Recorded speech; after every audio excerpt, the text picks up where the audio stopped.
panjatkan puji dan puji syukur kepada Allah Subhanahu wa taala dengan segala nikmat yang Allah berikan pada kita semua, dengan nikmat sehat, nikmat panjang umur, nikmat kesempatan, sehingga kita sama-sama bisa hadir pada kesempatan pagi hari ini dalam rangka salat subuh berjamaah dengan kajian subuh. Mudah-mudahan apa yang kita lakukan pada pagi hari ini mendatangkan rahmat dan ridhonya dari Allah Subhanahu wa taala. Amin ya rabbal alamin. Salawat assalam semoga tercurah pada baginda Nabi Muhammad sallallahu alaihi wasallam, beserta keluarga dan sahabatnya dan seluruh umatnya, yang mudah-mudahan kita termasuk golongannya yang insyaallah dimuliakan nanti mendapat syafaat dari baginda Nabi Muhammad sallallahu alaihi wasallam. Amin ya rabbal alamin. Bahwa jamaah salat subuh yang dirahmati Allah Subhanahu wa taala, pagi hari ini kajian subuh akan disampaikan oleh guru kami Ustaz Ali Ahmad. Alhamdulillah beliau sudah bersama kita. Di akhir sesi bagi bapak-bapak jamaah semua yang ingin bertanya dan persilakan. Untuk sekitar waktu, mari kita buka kajian pada pagi hari ini dengan membaca basmalah bersama-sama. Bismillahirrahmanirrahim. Kepada beliau Ustaz kami Ustaz Ali Ahmad, mohon depan kita silakan.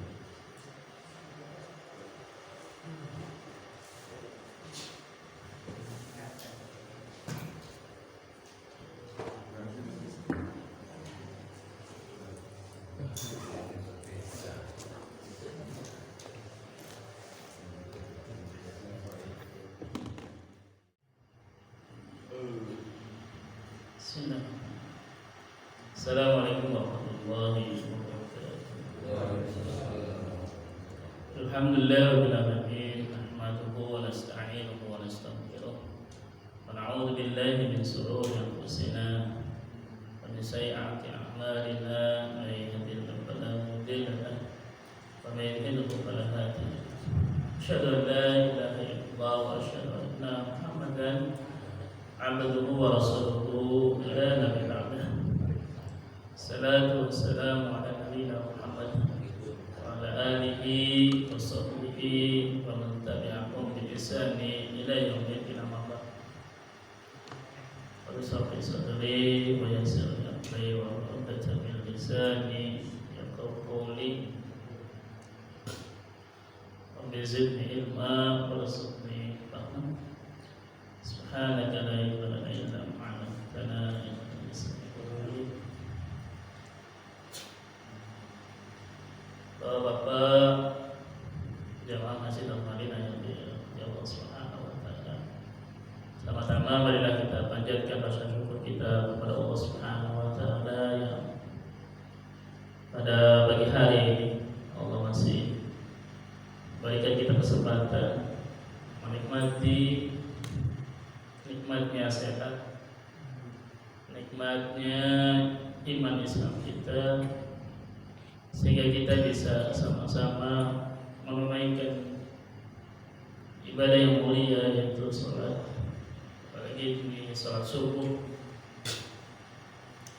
yang mana sholat yang sangat susah bagi orang-orang munafik, ya, sholat subuh dengan isya. Mengapa? Karena di zaman Rasulullah orang-orang munafik itu, gerombolan-gerombolan munafik itu, kalau subuh dan isya itu gak datang ke masjid Rasulullah karena memang gelap, tak kelihatan. Tapi ketika mereka sholat zuhur, asar, maghrib, mereka terlihat, jadi mereka pada datang.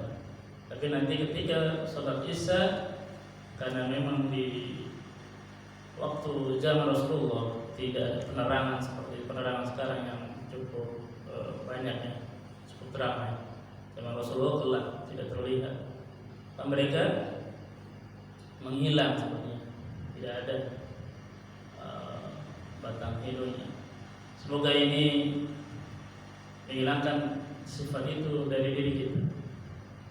Salawat wassalam kita curahkan kepada junjungan Nabi kita Nabi Muhammad sallallahu alaihi wasallam, serta ahli keluarga, para sahabat, Semoga kita adalah orang-orang yang Allah pilih mendapatkan syafaat dari beliau. Amin amin ya rabbal alamin. Bapak jamaah masjid alhamdulillah yang kepada Allah Subhanahu wa taala, kita akan melanjutkan pembahasan tentang tafsir surat Al-Qalam yang terdapat di tafsir Ibnu Katsir, yang mana insyaallah kita akan membahas dari ayat yang ke-48 sampai di akhir surat, yaitu ayat 52. Maaf ya, hidung saya lagi Masya Allah ya. Berapa hari ini hujan ya. Bahkan udah mulai banjir, sudah mulai terasa di beberapa titik di Jakarta, Tangerang dan Bekasi. Alhamdulillah di sini nggak ada yang ada banjir ya. Di pembahasan sebelumnya, masih ingat kita bahwasanya yauma yukshafu amsak wa yud'auna ila sujud. Yauma yukshafu, hari di mana betis disingkap, angkat. Maknanya adalah ketika orang-orang enggak masuk ya, awal dari tadi, jadi mohon maaf. Biasanya langsung insyaallah belum ya? Masih setia.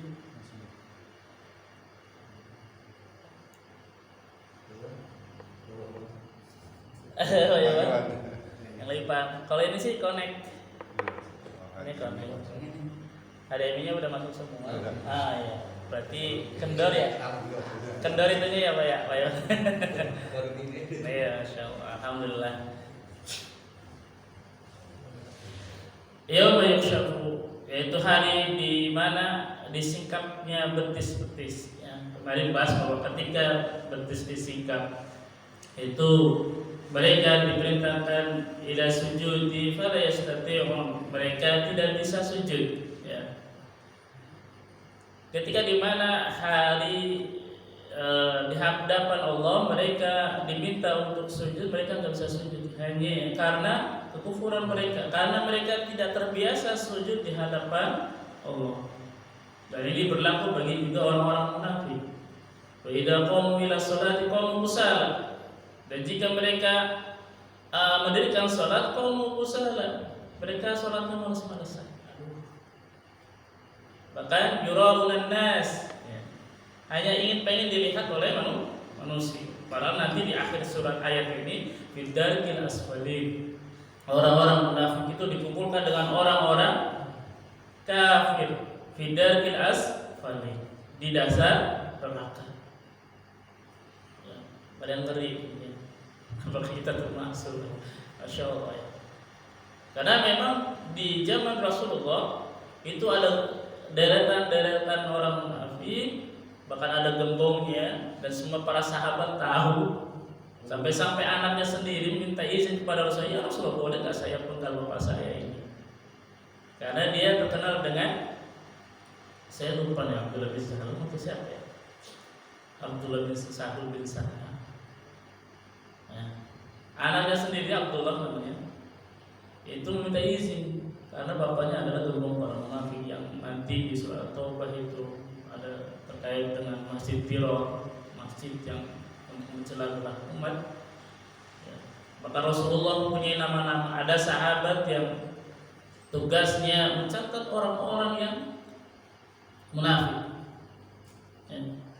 Orang munafik. Gak ada yang tahu, sampai sekarang gak ada yang tahu kecuali sahabat itu. Dia punya catatan. Sampai Umar radhiyallahu anhu ketika menjadi khalifah takut. Tanya sahabat ini, ya sahabat, apakah saya termasuk dalam daftar orang-orang? Umar, sekelas Umar, ya, sekelas Umar, sampai bertanya-tanya apakah saya termasuk dalam rombongan orang munafik. Sekelas Umar ketika meninggalnya setelah ditusuk ya, Muljam masalahnya namanya, Muljam. itu beristighfar, apakah amal saya diterima? Sekelas Umar bin Khattab, yang mana Rasulullah memberitakan pada kita bahwa ada 10 orang yang masuk surga tanpa dihisab, yaitu salah satunya adalah Umar bin Khattab radhiyallahu anhu. Masya Allah. Bagaimana dengan sekarang orang-orang yang mengumbar surga? Lagi seru nih kayak mengumbar surga, ya. Mengumbar surga dengan mudahnya. Padahal ada sahabat-sahabat Nabi yang Umar bin Khattab salah satunya yang takut apakah amalnya diterima oleh Allah Subhanahu wa taala.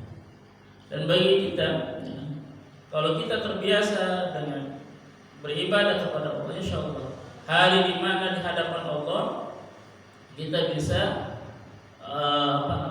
bisa sujud. Dan mereka ketika di hadapan Allah mereka bisa sujud. Ketahuan nih orangnya, ini orangnya. Mereka tidak bisa sujud di hadapan Allah. Sedangkan orang yang ikhlas, yang sehari-hari kita menyembah Allah kepada manusia, insya Allah akan bermudah. Nah, itu terjadi kenapa? Ya, ketika Rasulullah, kita kembali lagi ke pertemuan dua kali sebelumnya tentang bagaimana orang-orang kafir Quraisy menganggap kita juga pasti kalau di akhirat, di dunia saja mereka mendapatkan kekayaan yang mereka peroleh, ya. Mereka diberikan kekayaan, dimuliakan di dunia, pastilah di akhirat kami juga akan mendapatkan kemuliaan. Dan awalnya mereka nggak percaya terkait dengan hari kiamat, hari pembalasan, hari pengisapan, ada surga dan neraka. Tapi mereka karena terus disesak dengan ayat-ayat Al-Quran tentang dalil dalam hujah tentang turunnya ayat-ayat Al-Quran terkait dengan hari kiamat, tentang surga dan neraka. Akhirnya mereka, kalaulah kita di dunia ini aja dimuliakan, ya, akroman, ya, di surat Al-Fajr, akroman, kami dimuliakan karena apa? Keluasan rezeki. Beda dengan ahanan, dihinakan karena orang-orang yang disempitkan hari pertanyaan. Ya, di surat Al-Fajr itu 2 ayat yang berderetan, 2 ayat paling banyak di surat Al-Fajr. Oh, CCTV. Mau merekam kali. Ya, seperti itu.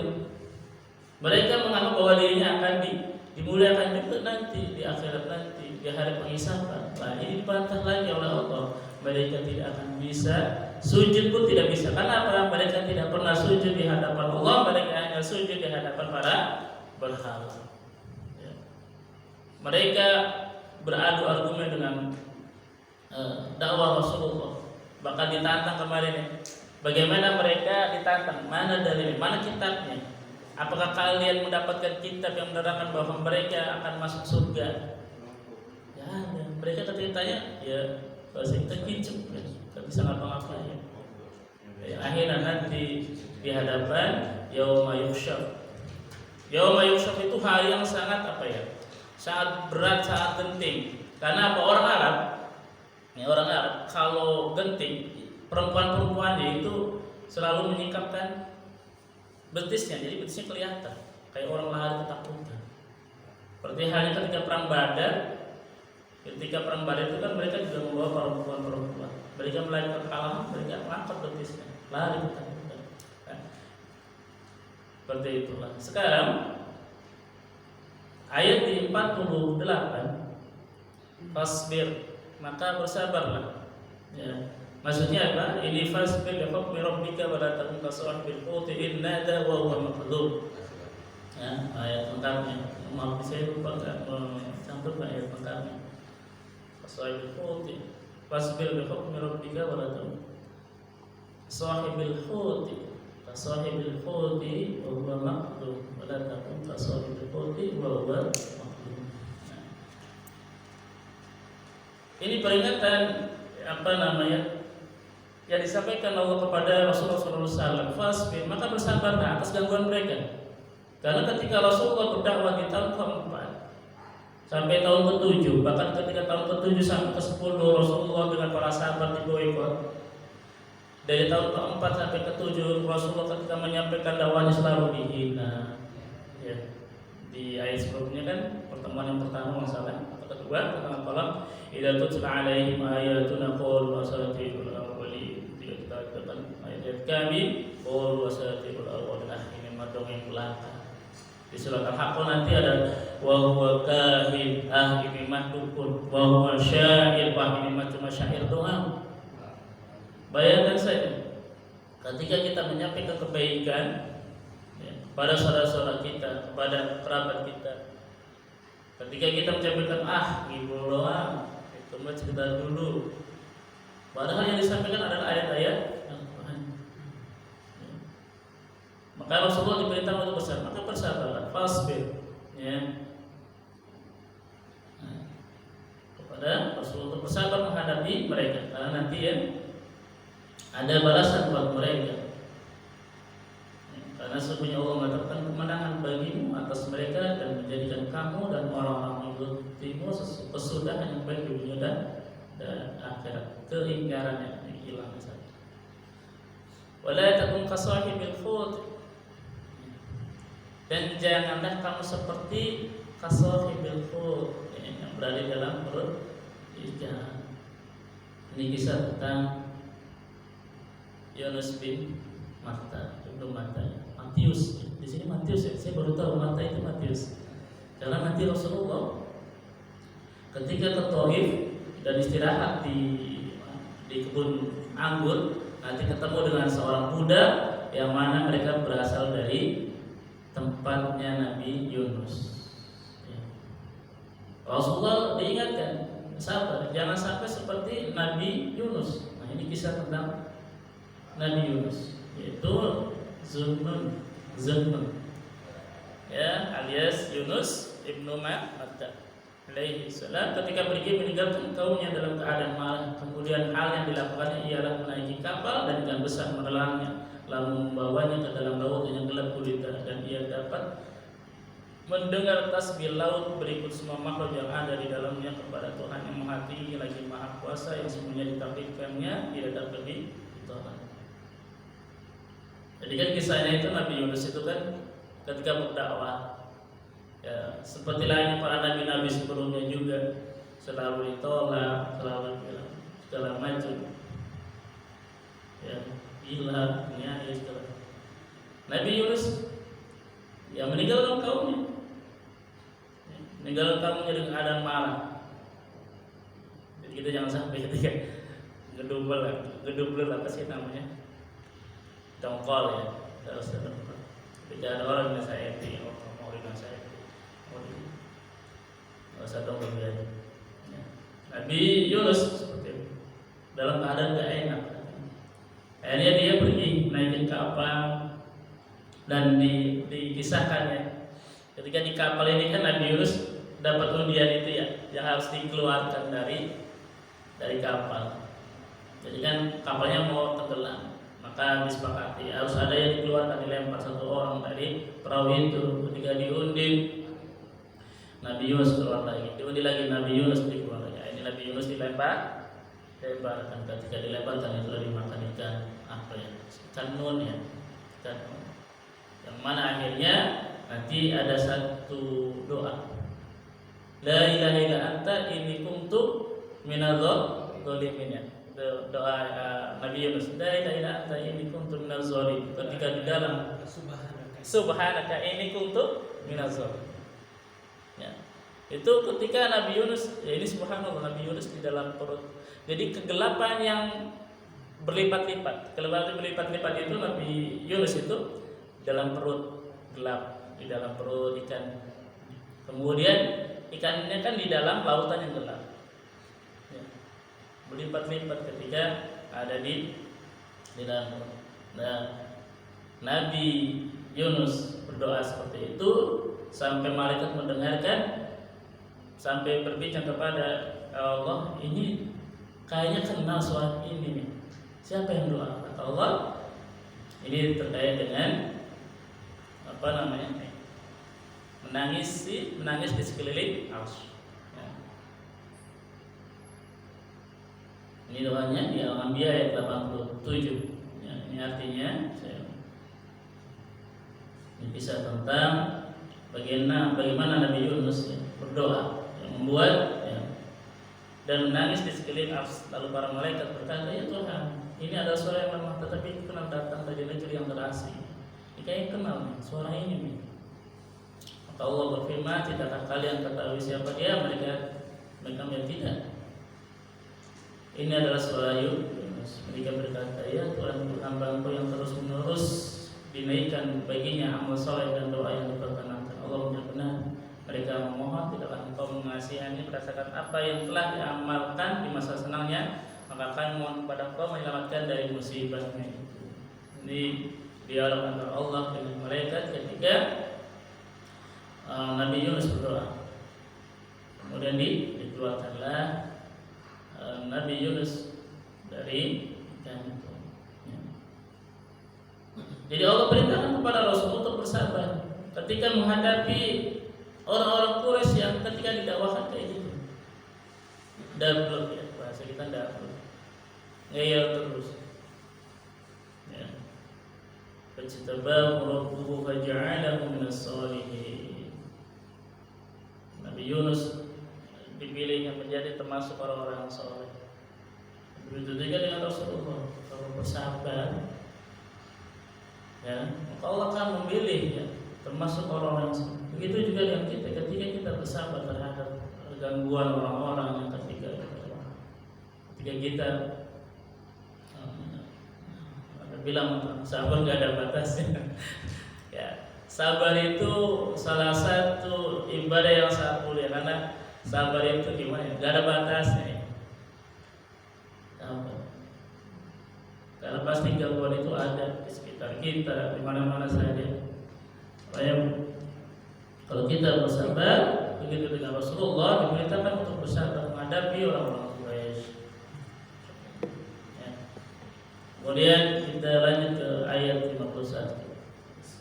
Saya heran ini ayat 49 juga ada di sana di kitabnya, di dalam pembahasan khusus.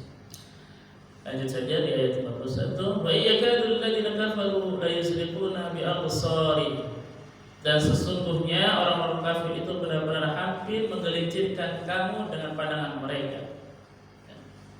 Menurut Ibnu Abbas dan Mujahid serta selain keduanya mengatakan sehubungan dengan firman-Nya benar-benar hampir menggelincirkan kamu, yakni benar-benar hampir menembus dirimu. Bi absari dengan pandangan mereka, yaitu mereka harus saja menimpakan penyakit ain terhadapmu melalui mata mereka. Ini ngeri. Sampai-sampai Rasulullah ain itu hak betul ada. Di hadis lain,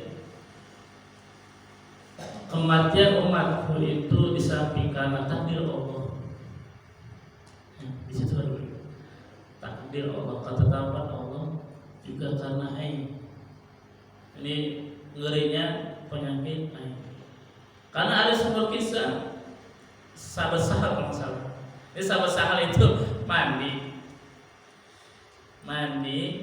Ada yang mengatakan mandi kan nggak pakai baju. Ada yang itu katanya ada yang mengatakan ditutupi. Tapi tutupnya hijabnya itu jatuh jadi terlihat. Ada yang mengatakan mandi biasa tapi nggak pakai hijab apa-apa, mandi aja di bejana gitu kan.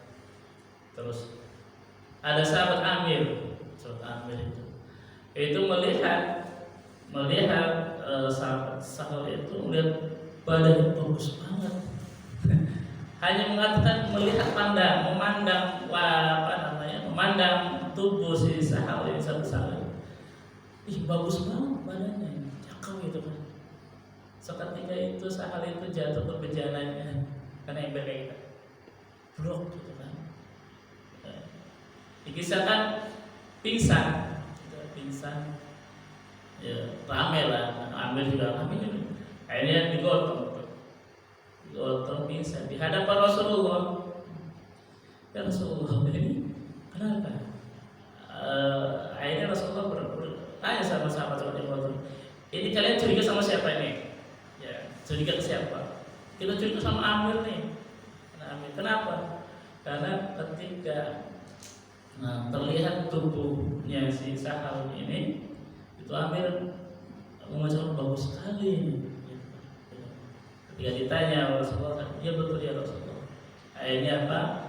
Sahal itu, Amir itu, saya kurang paham nih. Yang wudhu Sahalnya apa Amirnya? Ya. Amirnya kayaknya ya. Itu di wudhu seperti biasa lah, wudhu. Terus di terakhirnya sisa airnya kan ember ya, ember itu buat wudhu. Sisa airnya disiramkan dari belakang, view gitu kan. Ya. Ternyata itu berpengaruh kepada sampai sisa airnya. Jadi apa sih namanya? Siuman. Ini penyakitnya. Pandangan apa sih? Benci ya? Pandangan benci ya? Pandangan apa sih? Iri ya, hasad. Pandangan iri. Makanya ketika melihat keagungan sesuatu yang masya Allah, ya, melihat kendaraan masya Allah. Karena khawatir itu air itu masuk, kecelakaan bagi orang-orang yang bisa napa? Bisa rusak. Itu ngeri ya. Makanya Rasulullah ain itu hak benar. Ya. Artinya apa? Orang-orang Quraisy itu ketika ya berinteraksi dengan Rasulullah, pandangan-pandangnya hasad. Kayak Abu Jahal ya. Saya cerita Abu Jahal lagi. Bagaimana irinya beliau kepada Rasulullah. Bayangkan saja. Ya. Ini kabilahnya kan beda. Orang Quraisy tapi keluarganya beda. Ya keluarganya Hashim ada Nabi itu. Gimana dengan kabilah saya nggak ada Nabi? Karena tingkatannya Nabi bukan pendekar lah atau pengusaha, ya, pedagang kaya. Ini Nabi. Susah kalau ada Nabi, masa Abu Jahal bikin Nabi lagi sendiri? Tuh kabilah untuk saingannya.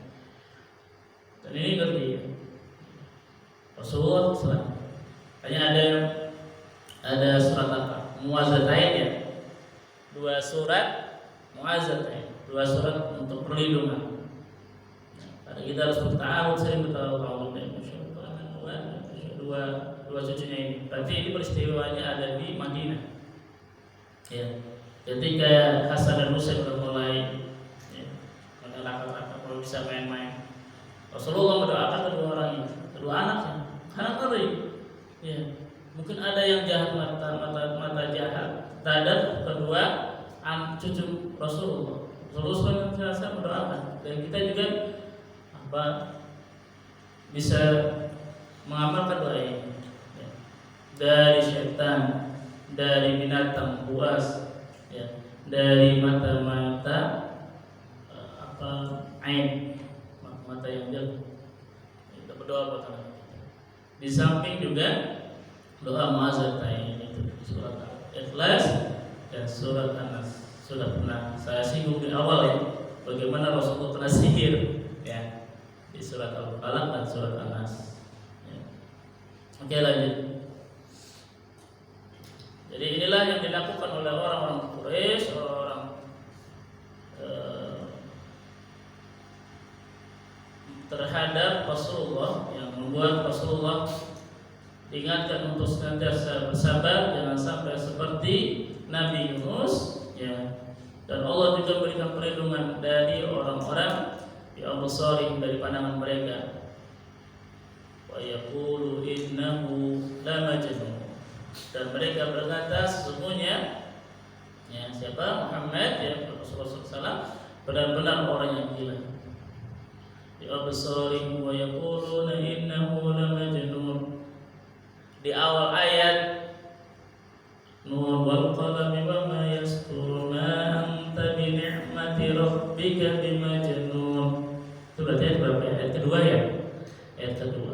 Di ayat kedua sebelum ayat 2 ke terakhir ya. Ayat itu 52 ayat. Nah, sebelum ayat terakhir juga terkait dengan diingatkan lagi tentang majnun. Ya, orang-orang mengatakan kepada Rasulullah innahu la majnun, sesungguhnya dia, yaitu Rasulullah SAW, orang yang gila. Saking dengkinya mereka kepada Rasulullah. Sampai menganggap, masa sih Nabi jalan-jalan ke pasar gitu. Karena mereka menganggapnya Nabi itu harus di apa ya? Bukan dari manusia tapi dari malaikat. Nabi itu nggak ke pasar. Nabi itulah bantahan-bantahan mereka ya kepada Rasulullah. Sama halnya ketika kita berhadapan dengan orang, masa sih dia bisa seperti ini? Masa sih? Nah, ini kan masa sih dia bisa sukses kayak gitu? Nah, ini kan hasilnya. Masa sih? Para Allah punya kehendak lain. Ini kaitannya dengan tadi ayat tadi. Supaya jangan sampai kita seperti orang-orang Quraisy itu yang ketika terkait dengan ibadahnya, ibadah ya, penyembahan kepada berhala yang nantinya Allah Allah hinakan, yaitu ketika apa? Ketika di akhirat mereka tidak bisa sujud.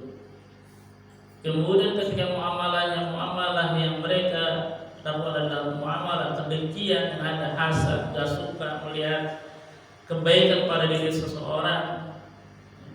Jangan sampai kita seperti itu. Karena ya, yang akhirnya mereka udah deh, wahyaqulu innahu lamajnun. Sampai nanti kita mengatakan, dia bawa gila dia, maksa.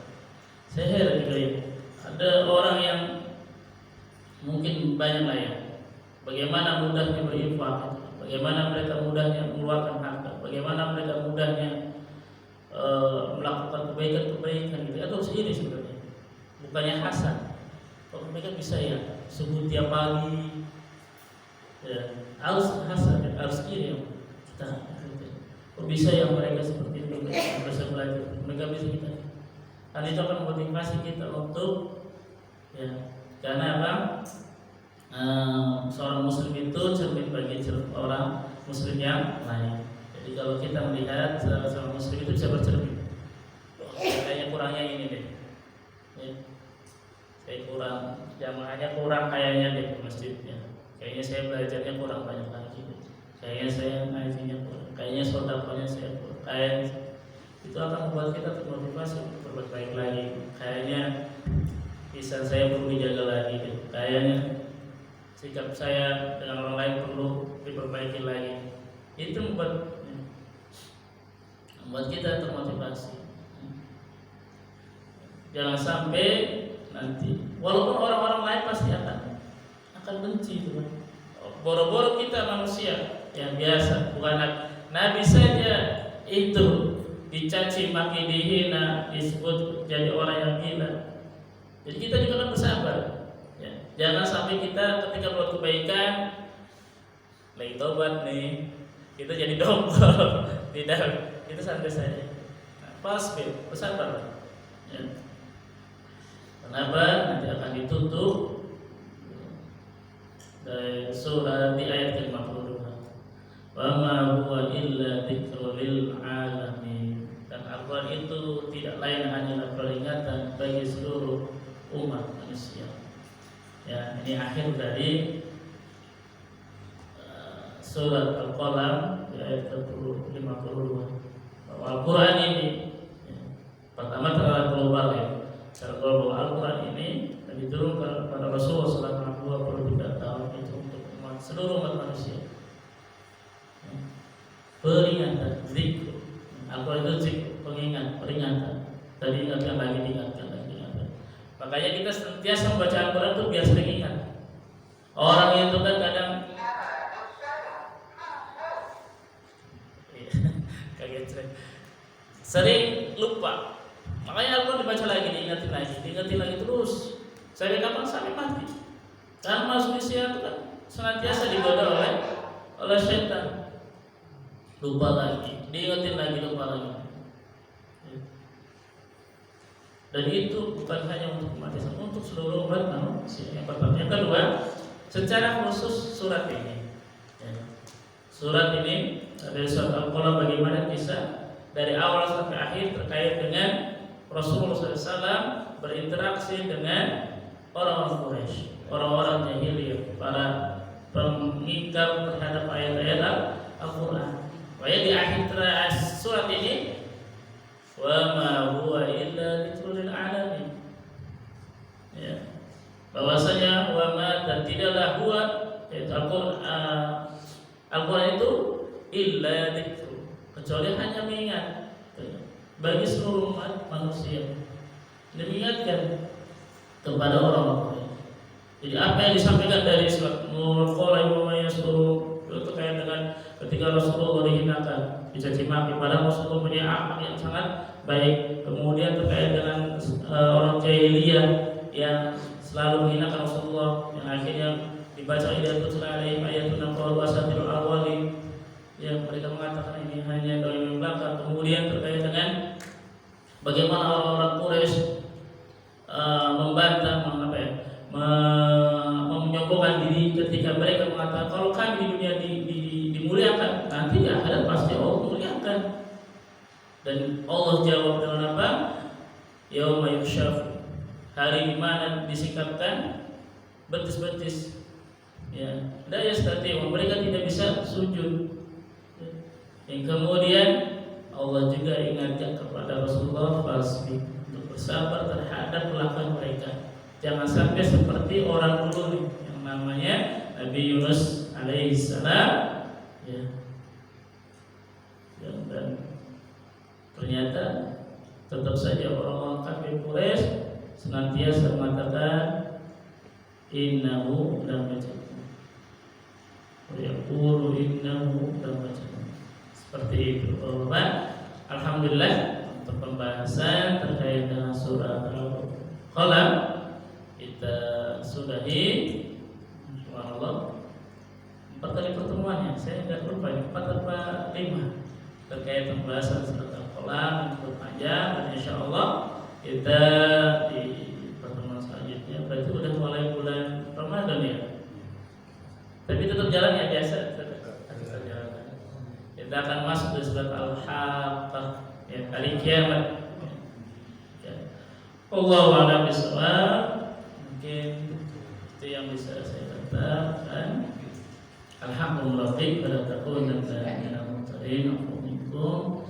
Atau apa ya? Mungkin ada yang mau bertanya atau udah masuk waktu zuhur? Kayaknya belum deh. Belum, dikit lagi. Ya tafadhol, mungkin sambil saya minum dulu. Tafadhol, mungkin ada yang bertanyakan.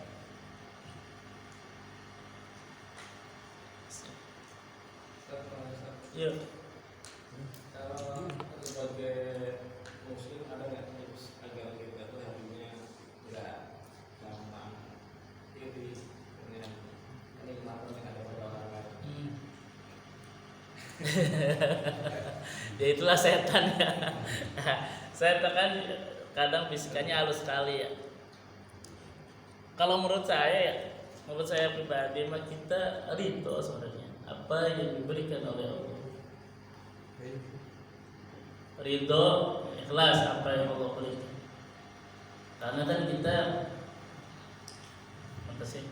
Ajal, rezeki, terus apa lagi itu, ada 4 itu. Ajal, rezeki, jodoh, baik buruknya ya, di surat di hadis arba'in itu sudah Allah tetapkan. Ya, jangan khawatir. Pertama terkait dengan rezeki, ya. Allah selagi kita berusaha, insya Allah rezeki itu ada.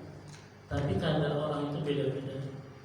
Ada orang yang rezekinya kita lihat banyak, tapi sebenarnya mungkin saja dia nggak ridho, masih merasa kurang. Tapi ada orang rezekinya segitu gitu, tapi dia merasa ridho. Karena sebenarnya sejatinya itu terkait dengan ridho itu.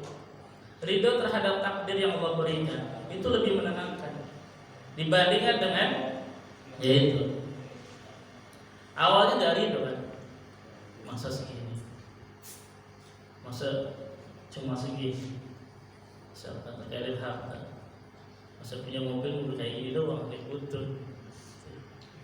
Nah itu tetangga, punya keren banget. Ya itu akhirnya gitu. Ya. Kecuali ini tetangga hartanya banyak, masya Allah. Ini tetangga hartanya banyak, tetangga kita dapat bagian terus ya. Gak lupa sama kita, saya pengen kayak gitu Allah dapat rezeki banyak, ada rezeki lah ya. Bagi sama tetangga juga. seperti itu ya, terkait dengan ridho terhadap takdir Allah. Karena kita itu tidak akan mati sebelum rezeki kita itu dapat semua. Ya. Sedangkan konsep rezeki kan udah pernah saya sampaikan di surat apa ya? 3 itu kan, yang dimakan maka dia akan dibuang, yang dipakai maka dia akan usang, yang disedekahkan dan itu yang akan abadi, yang kita akan petik di akhirat nanti. Yang dimakan, ya kita makan. Ini belum tentu rezeki saya Pak. Misalkan ya, ini belum tentu. Mungkin ketika saya jadi Pak Ustaz bawa pulang gitu. Ya belum tentu saya makan. Mungkin orang lain yang makan. Atau bahkan mungkin kalau udah kalian makan dibuang, basi. Misalkan seperti itu. Pakaian yang saya pakai, ya mungkin ini aja yang di rumah belum tentu rezeki saya. Dan itu juga ini akan rusak. Gak mungkin selama hidup saya akan pakai baju ini terus, pasti akan tersingkirkan. Subhanallah, dan rezeki yang paling abadi ya yang kita infakkan.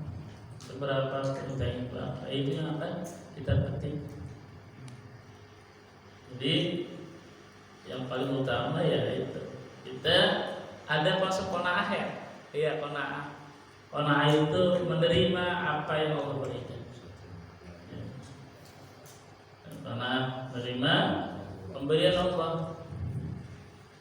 Biasanya masih istilah orang Jawa Rasulullah ya.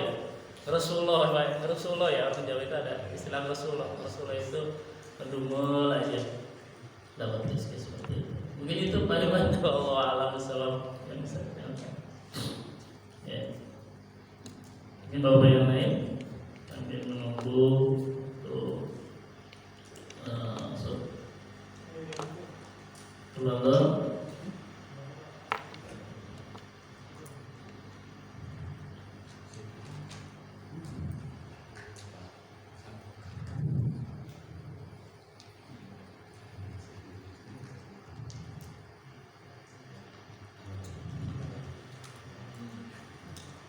Oh ini Pak, saya malam itu coba cari doa itu yang apa namanya Nabi ya Rasulullah SAW kepada cucunya.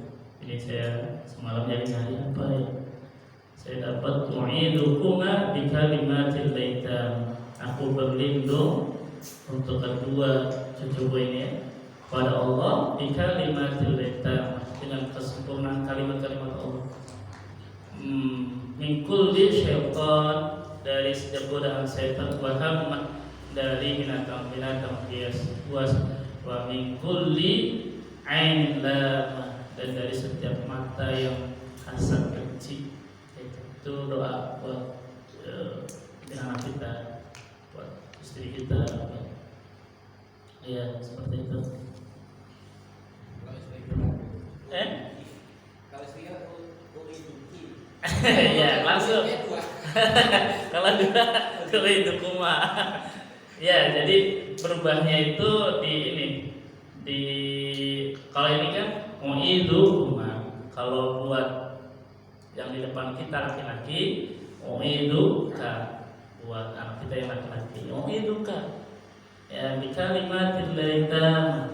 Kalau buat dia, buat saya lagi jalan, kita lagi jalan dengan istri. Wa'idu ya, aku minta perlindungan kepada Allah ya, untuk istri ya, anak perempuan. Atau kita perlindungan untuk ya saudara kita kalau kita lagi jauh. Ya wa'idu bi kalimatillah ya, seperti itu. Doa perlindungan. Kalau ada ngeri ya, ain itu ngeri ya. Kayak Rasulullah, ain itu hak. Sampai-sampai selain kematian seorang muslim karena takdir dan apa, salah satunya karena ain. Ya. Dan itu nyata ya, Pak Iwan, nyata, kelihatan gimana maksud kelihatan? Saya belum paham kelihatan wujudnya atau apa. Mungkin Pak Iwan bisa jelaskan. Biasanya ini ada sakit yang nggak sembuh-sembuh. Misalnya sebenarnya penyakitnya ini ya, Sepele gitu ya, sepele kecil. Aku udah kasih obat yang terbaik, kadang ke dokter yang terbaik, nggak tahu dokter itu penyebabnya apa. Oh iya. Obatnya kalau kayak apalagi biruqyah ya. Rasulullah itu saya lupa ini terkait dengan ruqyah. Saya lebih pakarnya kali, mungkin bisa nanti dibetulkan terkait Al-Fatihah. Ya, Al-Fatihah itu kan obat itu dibacakan berapa 3 kali atau berapa, saya lupa itu. Kemudian ditempelkan ke daerah yang sakit. Ya betul. Jadi kita bisa menyembuhkan. Ya, ini pusing agak kelar-kelar ini. Udah minum obat segala obat. Sebenarnya kalau saya kadang kalau ruqyah semua ayat itu saya baca. Saya seringnya itu kalau waktu bocah anak saya kecil itu suka nangis, nggak jelas, udah peluk aja bacain. Ya, peluk, bacain aja telinganya. Udah dia mau ronta-ronta apa nangis, lama-lama dia jadi tenang. Saya pengalaman pribadi ya, tenang gitu kan. Jadi kadang-kadang suka anak tuh malam-malam nangis atau mimpi yang gak jelas, dan itu mimpinya berulang-ulang gitu, kayak ketakutan atau apa. Iya, ada yang ganggu gitu kan. Kita kayak aja, peluk, dibacain. Saya seringnya baca itu saya peluk aja, peluk, bacain. Lama-lama dia tenang. Nah, karena saya pernah ada saya mari-mari gitu kan. Itu nyebutnya sendokolo ya. Sendokolo itu apa ya? Ya kalau maghrib itu kan merah itu kan, ya, setan lah ya. Ada saya main-main di luar itu kan. Habis itu nangis-nangis gak jelas. Wah ini mah gak beres ini bocah, langsung diruqyah. Nah, dibacain aja. Tadi saya masih kecil. Karena memang kata orang rumah saya sebelahnya agak gimana gitu ya. Saya nggak tahu. Wah, ada gila apa gitu kan. Kita kan. Ya ini saya masih ingat itu, adik saya itu. Nangis masih kecil, masih balita. Nangis-nangisnya itu. Itu. Ya, kayak ruqyah buat obat ya, buat obat. Karena Rasulullah juga, saya lupa ini, apakah Rasulullah membaca surat Al-Fatihah ketika Ali bin Abi Thalib? Jadi ada perang apa ya, perang Khaybar atau perang Hunain. Ali bin Abi Thalib gak kelihatan. Mana Ali lagi sakit mata ya Rasulullah. Panggil. Terus Rasulullah membacakan Al-Fatihah atau apa surat apa? Ada ya, ada pernah baca ya? Terus apa namanya? Diusap, ada yang mengatakan diludahin dulu tangan itu, diusapkan ke matanya Ali kemudian sembuh, seperti itu. Ya. Jadi kita kayak surat ayat kursi, muazzatain itu kayaknya harus hafal ya, ayat-ayat ruqyah, karena kita bisa meruqyah di sini dan kita harus sering beruqyah. Karena kalau kita ini nggak tahu mata ain yang mana ya, kita di jalan mungkin ada orang lain, di samping kita ketika melihat sesuatu yang takjub, masya Allah. Senantiasa mengucap Masya Allah ya. Masya Allah, ini bocah pintar banget. Ya itu, harus ada Masya Allah. Jangan sampai ih, bocah pintar banget. Nah itu khawatir ada air di situ. Harus diawali Masya Allah. Ya Allah. Mungkin udah masuk kali ya? Udah ya. Kita akhiri. Tahu mungkin MC mau menutup atau bagaimana? Tahu pakai apa ini? Ini aja sih.